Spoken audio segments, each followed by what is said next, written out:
Bonjour, le cours précédent sur Parashat Vayigash, on a posé la question comment ça se fait que Yosef il pleure autant. On a fait les comptes dans la Torah, que dans la Torah, pas dans les Nevi'im, dans les Midrashim, combien des fois Yosef il a pleuré. On a vu que Yosef il a pleuré énormément et surtout dans notre Parashat Vayigash. Il faut savoir que Yosef, il pleure autant, mais il y a quelqu'un qui est toujours il consolait les gens qui pleuraient. Et cette personne, on l'appelle Rabbi Akiva. La Gemara, elle raconte dans Makot qu'une fois Rabbi Akiva et ses amis partaient vers Yerushalayim.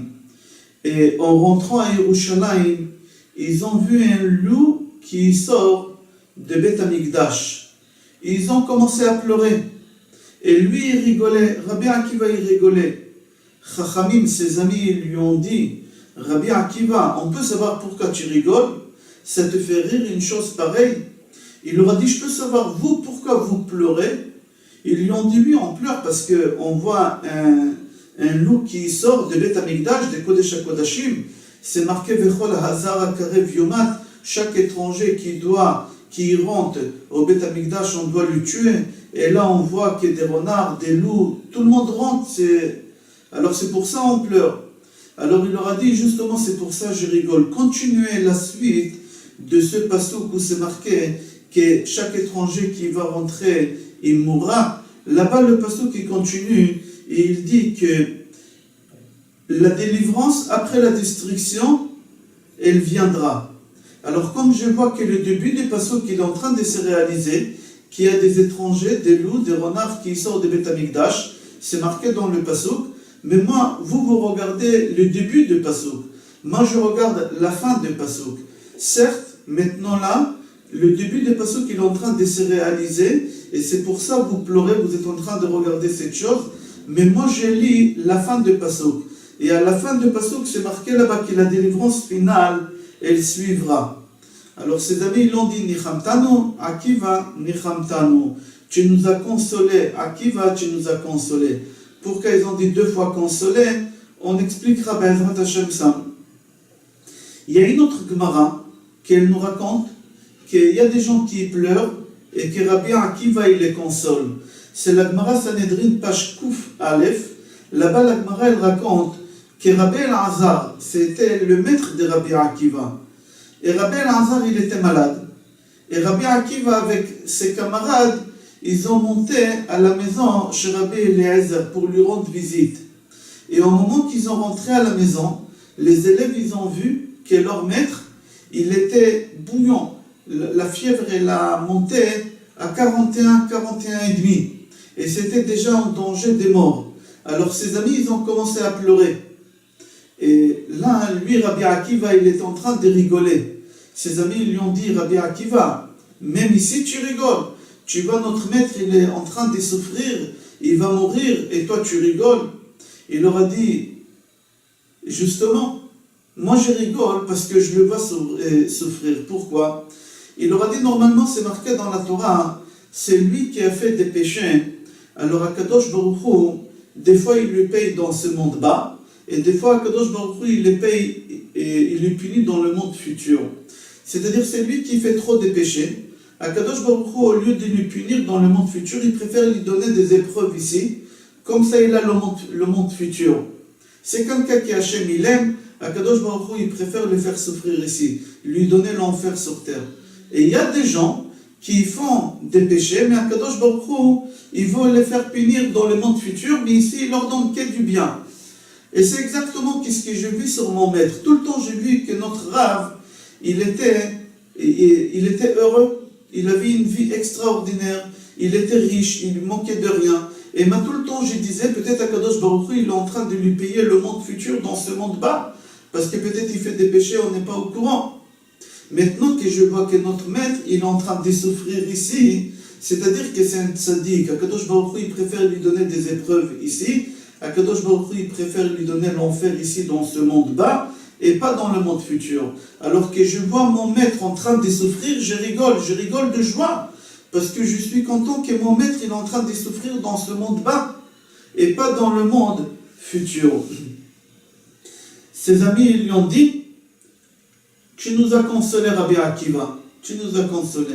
C'est-à-dire on voit toujours que Rabbi Akiva il rigole, il console ses amis. Encore une Gemara dans Brachot, page Pei Aleph, là-bas la Gemara dit qu'au moment qu'ils ont fait sortir Rabbi Akiva pour le tuer, parce qu'il y a 10 rabbanim, les 10 martyrs qui sont morts, Rabbi Akiva, Rabbi Hanania ben Taradion, Rabbi Yishva Vasofer, il y a 10 rabbanim qui on les a tués pour faire le tikkun de la vente de Yosef. Au moment qu'on a fait sortir Rabbi Akiva pour le tuer, et on était en train de le tuer, et ils ont pris des peines en fer, ils étaient en train de lui enlever la peau, c'est une souffrance énorme. Et Rabbi Akiva, il rigolait. Alors le bourreau, qu'il était en train de le tuer, il a dit, peut-être tu es devenu fou. Peut-être tu es devenu fou, de peur, de mal, tu es devenu fou, c'est pour ça que tu rigoles. Ou tu ne dois pas sentir le mal, tu dois être sorcier. Rabbi Akiva, il lui regarde dans les yeux, il lui dit, je suis ni sorcier, ni je suis devenu fou. Je rigole, pourquoi? Parce que toute ma vie, j'ai attendu à ce moment-là, que c'est marqué dans Kriyat Shema, tu aimeras ton Dieu avec tout ton bien et avec tout ton corps. Et là, avec mon corps, je suis en train d'éprouver l'amour que j'ai vers Hachem. Et c'est pour ça que je suis content. C'est pour ça que je suis en train de rigoler, parce que j'ai arrivé à ce stade-là de respecter cette mitzvah, d'aimer Akadosh Baruch Hu avec son corps. Encore, on voit Rabbi Akiva qui rigole. J'ai ramené ici 3 histoires que Rabbi Akiva y rigolait au lieu de pleurer. Maintenant, je vais ramener il y a une Gemara et un Midrash qui raconte que Rabbi Akiva il pleurait au lieu de rigoler. C'est marqué dans le Midrash que le Rav de Rabbi Akiva, c'était Rabbi Eliezer, qu'il était en train de lui enseigner Shir HaShirim. Au moment qu'il était en train de lui enseigner Shir HaShirim, sur chaque pasuk, il lui donnait 216 interprétations. 216 façons de comprendre le pasuk.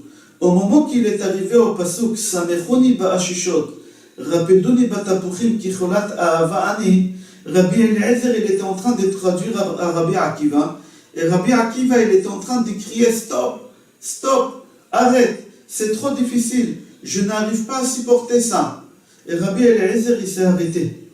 C'est bizarre, il était en train de pleurer tout le temps que lui, il rigolait, qu'il était joyeux. Là, il est en train de pleurer. Il y a encore une Gemara, dans Gemara Kiddushin. Là-bas, la Gemara, elle nous raconte que Rabbi Akiva, il a pleuré. Quand est-ce? Au moment que son Rav Rabbi Eliezer, il lui a expliqué le pasuk dans la Torah, Ve'aisha eferam ve'Hashem islachla. C'est-à-dire quoi? Une femme, qu'elle a fait un serment, elle a juré qu'elle ne mangera pas, par exemple, du pain. Et son mari, dans la chambre à côté, il a écouté sa femme jurer. Son mari, il a dit, même seul, c'est annulé. Alors sa femme, qu'est-ce qu'elle a dit? C'est annulé. Maintenant, elle ne sait pas que son mari, il lui a annulé le vœu, le serment. Elle ne sait pas. Son mari, il était dans la chambre, il a écouté, il a dit seul, c'est annulé. Ça marche, c'est annulé pour elle. La chose est, si cette femme, elle a envie de manger du pain, et elle sait qu'elle n'a pas le droit, parce qu'elle n'est pas au courant que son mari lui a annulé le serment. Elle mange le pain en pensant qu'elle fait le péché. Mais en réalité, est-ce qu'elle fait un péché, oui ou non? Non, elle ne fait pas le péché parce que son mari l'a annulé. Mais quand même, elle doit demander pardon à Kadosh Baruch Hu. Pourquoi? Parce qu'elle pensait qu'elle était en train de faire un péché. Elle n'a pas fait le péché, seulement elle pensait qu'elle était en train de faire le péché. C'est rapporté aussi dans Gemara, Nazir Pashrav Gimel, Amoud Aleph. C'est marqué là-bas, au moment que Rabbi Akiva il apprenait ce pasuk-là, il pleurait. Pourquoi il pleurait? Il a dit, si cette femme, que son mari lui a annulé le vœu, et elle fait le péché sans savoir qu'elle fait le péché, c'est pas le péché, mais quand même elle doit demander pardon à Kadosh Baruch Hu, à plus forte raison que celui il croit qu'il fait un péché, mais il ne fait pas de péché. Je donne un exemple. Quelqu'un qui a dans son frigidaire 2 morceaux de viande. Il y a un pas kasher et un kasher. Et ce monsieur-là, il a décidé d'aller manger la viande pas cachère. Et par erreur, au lieu de prendre la viande pas cachère, il a pris la viande cachère. Et il a mangé la viande cachère.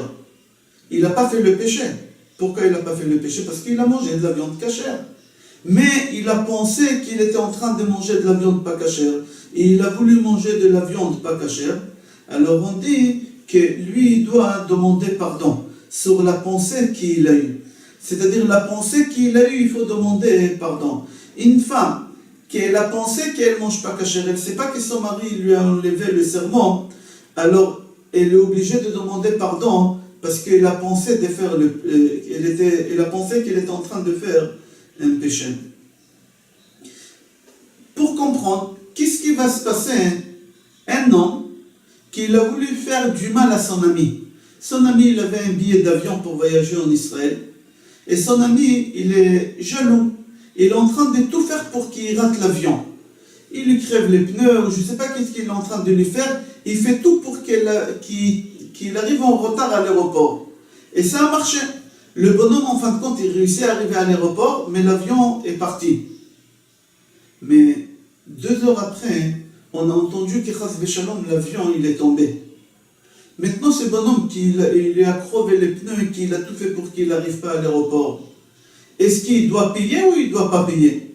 Est-ce qu'il doit payer parce qu'il lui a causé des torts, il lui a fait perdre un billet, ou il ne doit pas lui payer parce qu'il peut lui dire « je t'ai sauvé la vie après tout ».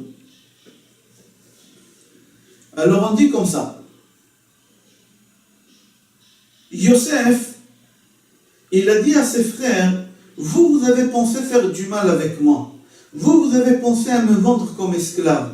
Mais ça, c'était votre pensée à vous. Mais Akadosh Baruch Hu lui-même, il a voulu autrement. Vous avez pensé du mal, mais Akadosh Baruch Hu, il a fait en sorte que ça sera du bien.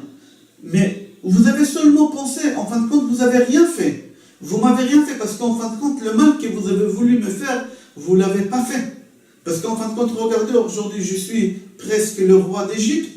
Alors, ne craignez pas, vous m'avez rien fait comme mal. Maintenant, la question est, est-ce que les frères de Yosef, ils ont besoin de demander pardon ou ils n'ont pas besoin de demander pardon? Est-ce que le Yosef, il avait raison? Qu'est-ce qu'il disait à ses frères? Vous ne m'avez pas fait du mal. Vous n'avez pas besoin de demander pardon? Oh non. Alors Rabbi Akiva, pourquoi il pleurait quand il entendait que la femme, au moment qu'elle mangeait quelque chose qu'elle n'avait pas le droit de manger, quand même elle doit demander pardon sur la pensée qu'elle pensait qu'elle était en train de faire un péché? Pourquoi il pleurait? Pour la simple raison, parce que lui il a dit, si Yosef a raison, on ne paye pas pour les pensées, alors je suis tranquille. Mais si Yosef il n'a pas raison, et il faut que je paye sur mes pensées, alors il faudra que je paye, il faudra que je meure. Et c'est pour ça Rabbi Akiva, il a pleuré. Il a pleuré Rabbi Akiva. C'est marqué que Rabbi Akiva, en fin de compte, il est mort parmi les 10 martyrs. Pourquoi il est mort Rabbi Akiva? Déjà, pourquoi les 10 martyrs, ils sont morts? C'est marqué que les 10 martyrs, ils sont morts parce que au moment de la vente de Yosef, les frères, ils étaient 9 et pas 10, parce que Reuven, il est parti servir son père. C'était son tour de servir son père. Alors il a laissé ses 9 frères et il est parti servir Yaakov. En fin de compte, les 9 frères, ils ont fait qu'est-ce qu'ils ont fait avec Yosef, mais ils ont voulu faire un serment que personne ne va balancer à leur père qu'est-ce qu'ils ont fait. Et pour faire un serment, il faut être mignon, 10. Ils étaient 9. Qu'est-ce qu'ils ont fait? Ils ont associé Dieu avec eux. Total, ça fait 10. C'est-à-dire que Dieu il a participé à la vente de Yosef. Maintenant, il fallait que tout le monde paye pour la vente de Yosef. Tous les frères. Shimon, Lévi, Yehuda, tout le monde. Et aussi Akadosh Baruch Hu, parce qu'il a participé. Alors, puisque Akadosh Baruch Hu, il doit payer lui aussi, et il y a les Asara, Harug et Malchut qui sont venus réparer, qui c'est celui-là qui a fait la réparation de Dieu? On dit que c'est Rabbi Akiva. Pourquoi Rabbi Akiva? Parce que Rabbi Akiva, il était converti. Et la neshama des convertis, ils viennent mitachat kisei hakavod. Sous le trône de Akadosh Baruch Hu, il y a là-bas tous les âmes qui vont descendre ici sur terre qui ne sont pas juifs et qui vont se convertir au judaïsme. Et Rabbi Akiva, comme sa neshama, elle était sous le trône de Akadosh Baruch Hu, alors c'est pour ça qu'il n'y a que lui qui peut réparer la vente de Yosef pour Akadosh Baruch Hu. Comme lui, il est unique parmi le peuple juif, parce que les juifs, c'est une seule neshama, une seule neshama. Rabbi Akiva, c'est pas de la même neshama, il vient d'une autre partie, sous le trône de Akadosh Baruch Hu. Alors comme lui, il est unique, il est différent, Akadosh Baruch Hu, il est unique, alors lui, il peut venir réparer la vente de Yosef par rapport à la participation de Akadosh Baruch Hu. Je vous souhaite Shabbat Shalom, Bracha ve'atzlacha et Kol Tov.